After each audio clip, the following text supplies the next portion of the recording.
So everyone, we are going to discuss about the errors in a measurement and what are the different types of errors present in a physical quantity. तो देखिए साहब कि error का मतलब क्या है। तो सबसे पहले आपको पता होगा कि जैसे मान लीजिए अभी मैंने पहले भी एक एग्जांपल लिया था। उस एग्जांपल में आप लोगों को बोला था कि रॉड दी थी 5 मीटर, एक्चुअल वैल्यू होनी चाहिए थी, उसको आपको मेजर करना है। तो आप जब मेजर करोगे तो बहुत सारे ऐसे फैक्टर्स होते हैं जिसके अंदर आप मेजर कर लो, दूसरा मेजर कर लेगा, थर्ड पर्सन मेजर करे, फोर्थ मेजर करे, उन सभी के अंदर कुछ ना कुछ किसी न किसी टाइप की एरर्स हो सकती है।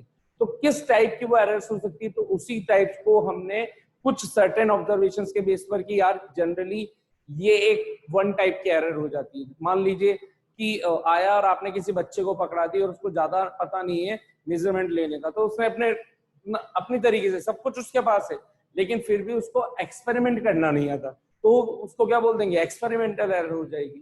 ठीक है, आप बातें इधर देख रहे हो, फिर किसी का फोन आ गया, उधर देखा और आपने ध्यान नहीं दिया, तो आपकी कौन सी एरर हो गई, पर्सनल एरर हो गई। तो इस तरह से बहुत डिफरेंट टाइप की एरर्स हो सकती है, तो उसी को हमने यहाँ पर डिवाइड कर रखा है। तो सबसे पहले एरर है क्या, एरर का मतलब क्या है, एक्चुअल वैल्यू तो 5 सेंटीमीटर या 5 मीटर है, लेकिन किसी का आंसर आ रहा है 5.1, 5.2। तो अगर इन दोनों में देखें, फर्स्ट ऑब्जर्वेशन और इसमें, तो एरर कितनी क्या आ रही है, 0.1 की। क्या किया आपने क्या किया है, इनका गैप निकाल लिया। मान लीजिए 4.9 हुई तो भी आंसर आप 0.1 का ही दोगे कि एरर कितने की आ रही है, 0.1 की। यानी कि आप बेसिकली क्या कर रहे हो, true value minus measured value को माइनस कर रहे हो। ट्रू वैल्यू का मतलब एक्चुअल वैल्यू, ठीक है। अब अगर एक्चुअल में से अगर मेजर्ड वैल्यू छोटी है तो आंसर पॉजिटिव का दिखा देगा। इसका मतलब आपके एरर जो आई है वो आपके एक्चुअल वैल्यू से आंसर बड़ा आ रहा था, वो मेजर्ड वैल्यू कहलाई। जैसे 5 और 5.1, तो 5.1 हुई मेजर्ड वैल्यू, 5 मीटर कहला रही है ट्रू वैल्यू या एक्चुअल वैल्यू। ठीक है, जो आपको दे दी जाएगी एग्जाम के अंदर, क्वेश्चन के अंदर, कि ये अगर ट्रू वैल्यू है तो इसके रेस्पेक्ट में ये मेजर्ड वैल्यूज दे रखी हैं, तो एरर कितनी होगी, किस टाइप की होगी, कैसी होगी, ऐसे कुछ क्वेश्चंस बनाएंगे, भी बताएंगे उसको बाद में। तो अभी तो सिर्फ ये समझना है कि एरर का मतलब क्या हो गया। एक्चुअल वैल्यू थी 5 मीटर, आंसर आ रहा है 5.1 मेजर वैल्यू, तो हमें पहले से पता चल गया कि इसके अंदर एरर कितनी की हुई, 0.1 की। क्या करा आपने, एरर कैसे निकाला, सिंपल रूल, एक्चुअल वैल्यू में से आपने मेजर वैल्यू को माइनस कर दिया, जो आंसर बचेगा वो ही आपका क्या कहलाएगा, एरर।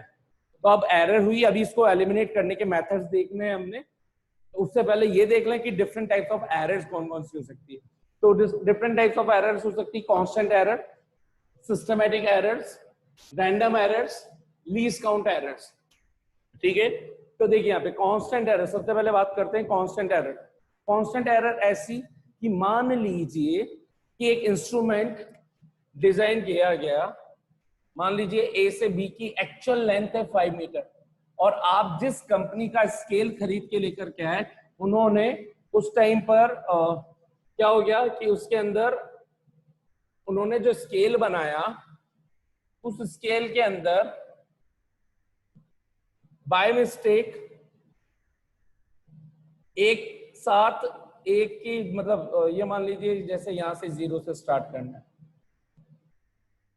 ठीक है, ये 0 से स्टार्ट करना है, और एक लाइन का गैप आ गया, मतलब 1 आना चाहिए था यहां पर, उसकी जगह उन्होंने वो सेकंड से 1 दे दिया, और फिर 2, 3, 4, फिर 5 लिख दिया। यानी कि ये 1 यहां आना चाहिए था, वो बाय मिस्टेक रह गया, और एक्चुअल में ये 0 यहां से स्टार्ट हो रहा था, और 0 छपाई में या कुछ ऐसा हुआ कि उस टाइम किसी का हाथ लग गया हो, ये आगे सरक गया हो। तो अब आप जब भी मेजर करोगे ये आंसर, ये आपको हमेशा 5.1 दिखाएगा यार। मतलब ये 5, फिर 6, 7, 8, 9, 10, ये 1, ये इस तरह वाला 1 है, मतलब समझ गया ना, 0.5, फिर 1, फिर 2, 3, 4। तो आप एग्जैक्टली जब 5 पे होगा तो ये आपका आंसर एक तरह से जो 1 से शिफ्ट हो गया, हमेशा 5.1 आएगा। यानी कि आप कुछ भी कोई सी भी चीज लोगे, उसमें हमेशा वेरिएशन 0.1 का एग्जैक्टली आ रहा होगा, आप कितना भी ध्यान से करो, कुछ भी कर लो। तो ऐसी एरर्स जो हमेशा एक इंस्ट्रूमेंट के अंदर हमेशा एक कांस्टेंट वैल्यू के गैप को शो कर रही हो, तो वो कहलाएगी कांस्टेंट एरर। यानी कि पहले से ही इंस्ट्रूमेंट के अंदर ही, एपरेटस के अंदर ही एक फिक्स गैप की एरर पहले से मौजूद हो, तो उसको हम बोल देते हैं कांस्टेंट एरर्स। ठीक है, हाँ भाई एक्चुअल में जब ब्रॉडली बात करेंगे, बहुत ज्यादा ब्रॉड सिस्टम में, तो दो ही टाइप की एरर्स बोली जाती है, एक सिस्टमेटिक एरर्स और एक random errors. Basically these are the two types, इनके अंदर ही ऑलमोस्ट ये सब कुछ कवर हो जाती है, लेकिन फिर भी उसको थोड़ा सा और डिवाइड कर दिया तो फिर कांस्टेंट एरर को ऐसे लेकर के आगे। अदरवाइज इंस्ट्रूमेंटल एरर के अंदर आप कांस्टेंट एरर को डाल सकते हो कि हमेशा एक फिक्स गैप रह जाए, तो ऐसी एरर्स को आप क्या बोल दोगे हमेशा, कांस्टेंट एरर। या फिर कोई ऐसा तरीका जिसके थ्रू हमेशा कांस्टेंट गैप बना हुआ रहे, ठीक है। तो मान लीजिए इंस्ट्रूमेंट नहीं है, मान लीजिए इंस्ट्रूमेंट नहीं है और मान लो कैसी सिचुएशन बोल सकता हूँ इसकी, मान लीजिए आप इसको, कोई सिचुएशन होती है ना जिसके अंदर सपोर्ट लेकर के इसको यहाँ पर अड़ा करके ही आप मेजर करो, यानी कि किसी को होल्ड करना पड़ता है कि यहाँ पे फिक्स रहे। अब वो होल्ड करने में क्या हुआ कि यहाँ पर ये पीछे थोड़ा सा ये गड्ढा हो गया, भाई बहुत से मैकेनिक होते हैं, उनके पास बहुत सारी टूल्स वगैरह होते हैं, तो ऐसा कुछ सपोर्ट होता है। जैसे मान लीजिए कि मैं इसको यहाँ पर ये फिक्स फंसा दिया, ठीक है, अब इसको मेजर कर रहा हूँ, तो हुआ क्या, ऐसे बहुत बार होते होते थोड़ा सा इसमें गैप चला गया, तो और अब मेजर करोगे तो वो गैप के अंदर, क्योंकि थोड़ी सी इंसर्ट हो चुकी है, तो अब ये थोड़ा सा गैप होगा तो ये थोड़ी आगे बढ़ जाएगी, और थोड़ी आगे बढ़ेगी तो ये 1 का फिर से गैप आ जाएगा। यानी कि अब हर बार इस सपोर्ट से मेजर करोगे तो ये भी किसका टाइप कहलाएगी, कांस्टेंट एरर का। तो ब्रॉडली वैसे हैं सिस्टमेटिक एरर्स और रैंडम एरर्स, बाकी सब इसी के अंदर आ जाती है। इसी तरह से एक जीरो एरर भी हो जाएगी, तो वो भी इन्हीं के अंदर आ जाएगी, लीस्ट काउंट एरर के अंदर उसको बोल देंगे। तो अब बात करते हैं सिस्टमेटिक एरर्स। सिस्टमेटिक एरर्स भी जनरल वर्ड एक सिंगल ही है, बस केवल वेज के हिसाब से इसको अलग अलग बोल दिया, वरना ये सब आप इनको अलग अलग ना लिखो, एक ही पैराग्राफ फॉर्म में अगर आप लिखवा दिया जाए तो ये सब एक ही टाइप को शो कर रही है, सिस्टमेटिक एरर्स। तो इंस्ट्रूमेंटल एरर, ठीक वैसे जैसा अभी एग्जांपल मैंने कांस्टेंट एरर का दिया, तो बहुत सी डिफरेंट कंपनीज के जो स्केल्स आते हैं, आपने देखा होगा कोई नटराज का आ रहा है, कोई दूसरे का आ रहा है, तो उनके अंदर माइन्यूट सा, मैं ये नहीं कहूंगा कि 0.1 जितना, लेकिन अगर ये 1 यहाँ पे आप देखना ओवरलैप करा करके, तो उसका दूसरा 1 वाला पोर्शन उससे बिल्कुल एक बाल बराबर की जगह जितना सा गैप हो सकता है। तो गैप तो है माइक्रोफॉर्म के अंदर देखेंगे, यानी कि अगर स्मॉल प्रेडिक्शंस के मतलब स्मॉल मेजरमेंट्स के अंदर देखेंगे तो दैट विल बी, मतलब मैटर करता है यार, ये मैटर करता है हमारे लिए, ठीक है। सो ये कहला जाएगी आपकी क्या, इंस्ट्रूमेंटल एरर। तो इंस्ट्रूमेंट के कारण जब भी कोई एरर प्रोड्यूस हो जाए मेजरमेंट के अंदर, तो instrumental error. Imperfection in experimental technique. अब आपको बोला गया कि ये टेस्ट ट्यूब के अंदर आपको मेनिस्कस का रीडिंग नोट करनी है, टेस्ट ट्यूब के अंदर मेनिस्कस की रीडिंग, आप सब कुछ आता है, आपको सब कुछ पढ़ना आता है, आप बहुत पढ़े लिखे इंसान हो, है ना, बहुत पढ़े लिखे इंसान हो, तो आप जब पेपर में ड्राइंग बनाते हो टेस्ट ट्यूब की, आप तो ये बनाते हो, लेकिन एक्चुअल में ये ऐसा नहीं होता। आप देखना इसको, जब टेस्ट ट्यूब लोगे तो आपको ये इस तरीके से नजर आएगा, तो अब आपको ये रीडिंग लेनी है, ये रीडिंग लेनी है, ये रीडिंग लेनी है, कौन सी रीडिंग लोगे, इसके अंदर डिफरेंस आ गया।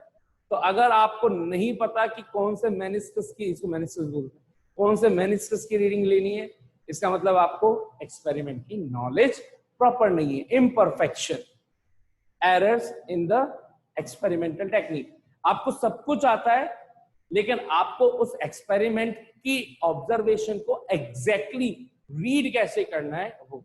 ठीक इसी तरह से बहुत सी बार जब आप ऑप्टिक्स के एक्सपेरिमेंट करोगे तो एक आंख बंद करके करोगे, एक आंख बंद करके, बहुत से लोग ऐसे ऐसे करते रहते हैं, ठीक। फिर रीडिंग जब नोट करनी होती है तो मान लीजिए यहाँ पे ये लिखा हुआ है, तो ऐसे रीड कर ली, कोई सा जैसे मल्टीमीटर है, कुछ भी है, अगर एनालॉग मीटर है जिसमें सुई होती है नीडल, वो इधर आ गई, तो कोई यहाँ से रीड कर रहा है, कोई इधर से रीड कर रहा है, तो उसको ये जो नंबर्स है वो अलग जगह पे नजर आएंगे, 0.1 का डिफरेंस आ जाएगा। तो हमेशा रीडिंग्स बिल्कुल परपेंडिकुलर, नाक की सीट के अंदर, अगर मान लीजिए नीचे, तो बिल्कुल आपको ऐसे देखना पड़ेगा, बिल्कुल, अदरवाइज कोई चीज है तो बिल्कुल नाक के सामने रख करके देखना पड़ेगा। तो ये क्या कहलाती है, imperfection errors in experimental technique. Personal error हमारे खुद के थ्रू हो जाए, हमारे खुद के थ्रू हो जाए, वो सारी की सारी क्या हो जाएंगी, पर्सनल एरर। मिस्टेक कर दी हमने मेजर करने के अंदर, एकदम आ तो 5 रहा था, माइंड में कुछ और चल रहा था, 4 लिख दिया, हो जाती बहुत सी बार, मैं ही लिखते लिखते गलत लिख जाता हूँ, बोल कुछ और रहा हूँ, लिख कुछ और दिया, पर्सनल एरर्स हो गई। Error due to the external causes, external मान लीजिए अचानक से टेम्परेचर बढ़ रहा है, टेम्परेचर बढ़ रहा है तो एक्सपेंशन होता है मेटल्स वगैरह के अंदर, तो इसके अंदर जो expansion contraction due to the temperature pressure atmospheric conditions, उसकी वजह से जो एरर आ जाएगी इंस्ट्रूमेंट और मेजरमेंट के अंदर, वो है हमारे errors due to the external causes. फिर रैंडम के अंदर भी ये फिर सारे के सारे फैक्टर्स आ जाएंगे, और least count errors, random errors को मैं थोड़ा सा और ब्रॉडली बता दूंगा आपको। लीस्ट काउंट एरर अभी जल्दी से समझ लीजिए, आई एम बस ये within 30 second I am going to end. So least count error के मतलब किस स्मॉलेस्ट वैल्यू को आप मेजर कर सकते हो। जैसे स्केल के अंदर सेंटीमीटर यूज कर सकते हैं, मिलीमीटर, लेकिन मिलीमीटर से आप कम यूज नहीं कर पा रहे, माइक्रोमीटर आप यूज नहीं कर सकते। तो लीस्ट काउंट जितना छोटा होगा उतनी ज्यादा एक्यूरेट वैल्यूज को आप मेजर कर पाओगे, आपके अंदर मेजर्ड वैल्यूज के अंदर एरर्स उतनी ही कम हो जाएंगी। सो ये था हमारा कुछ एरर का पोर्शन, और बाकी हम स्टार्ट करेंगे तो सब कुछ नेक्स्ट क्लास के अंदर। तो ठीक है, सो